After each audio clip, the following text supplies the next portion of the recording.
નમસ્કાર, વીટીવી ગુજરાતી.com પર તમારું સ્વાગત છે અને મારું નામ છે કરજ ચરાત્રા।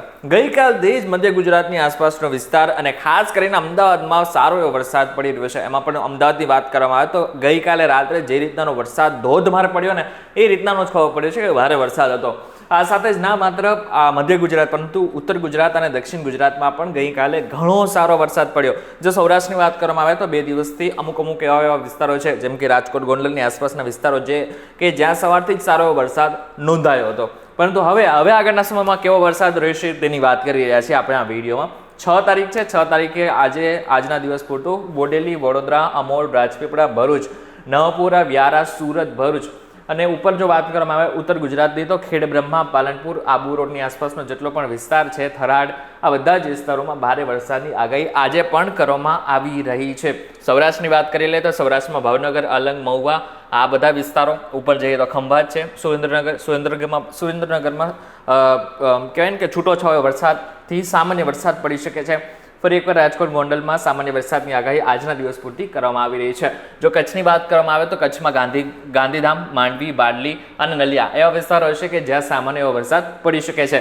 મહત્વની વાત તો એ છે કે આપણે 6 તારીખને પ્લે ઉપર મૂકીએ તો આપણને ખબર પડશે કે કઈ રીતનાનો વરસાદ આગળ વધી રહ્યો છે। જેવું આખો દિવસ આગળ વધતો રહેશે તેમ સિસ્ટમ આગળ વધતી રહેશે અને ખાસ એવા વિસ્તારો હશે કે જ્યાં એની અસર છૂટતી જશે। એમાં ખાસ કરીને જે દક્ષિણ ગુજરાતનો વિસ્તાર છે, સુરત, વ્યારાની આસપાસનો વિસ્તાર, ત્યાં આજના દિવસ પૂરતો પણ ભારે વરસાદ આપણને નોંધાઈ શકે છે। મહત્વની વાત તો એ છે કે 7 તારીખ આવતા આપણે આખા ગુજરાતની સિસ્ટમમાં થોડોક ચેન્જ આવી જશે અને ઉત્તર ગુજરાતમાં ભારે વરસાદની આગાહી હાલ કરવામાં આવી રહી છે। જો હવામાન નિષ્ણાંતનું માનીએ તો હવામાન નિષ્ણાંતું પણ એ જ કહેવું છે કે દક્ષિણ ગુજરાત મહત્વના દિવસો રહેશે, એટલે કે આ 4 થી 5 દિવસ જે છે એ દક્ષિણ ગુજરાત માટે મહત્વના રહેશે।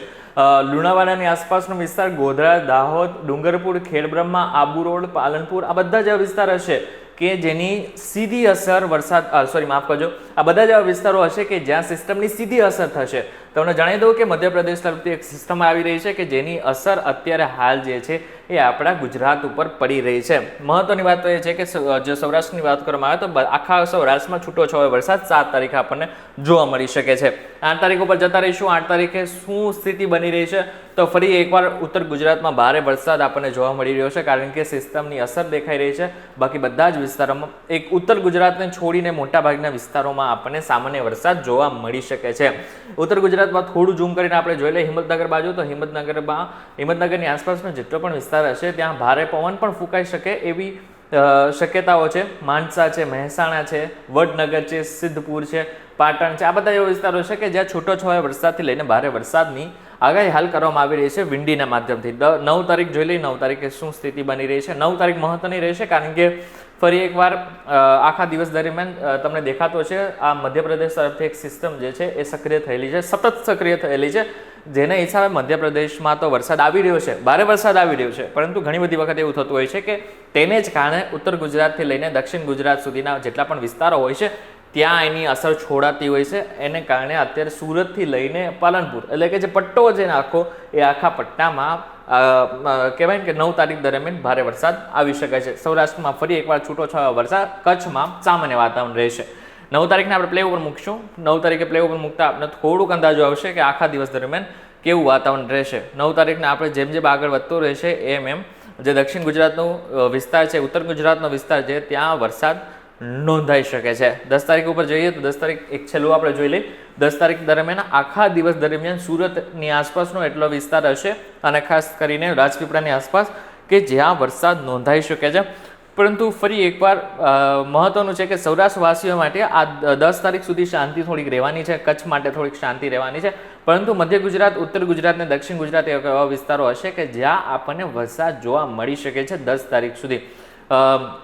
હવે આપણે આખા ભારતના મેપને જોઈ લઈએ। ભારતના મેપમાં શું દેખાઈ રહ્યું છે આપણને, કઈ સિસ્ટમ સક્રિય થયેલી છે દેખાઈ શકે છે કે અત્યારે મધ્યપ્રદેશની આસપાસ તમને એક સિસ્ટમ સક્રિય થયેલી છે કે જેની અસર ધીરે ધીરે આગળ વધશે। હવે મધ્યપ્રદેશમાં સિસ્ટમ ક્યાંથી આવી તો બંગાળની ખાડીમાં હંમેશાથી કોઈને કોઈ સિસ્ટમ આગળ વધતી હોય છે કે જેની અસર આપણા ગુજરાત ઉપર થતી હોય છે। ધીરે ધીરે પવનની જે દિશા બદલતી રહેતી હોય છે એમ આ સિસ્ટમ આગળ વધીને ગુજરાત, રાજસ્થાન અને મહારાષ્ટ્રમાં તેની અસર છોડતી હોય છે।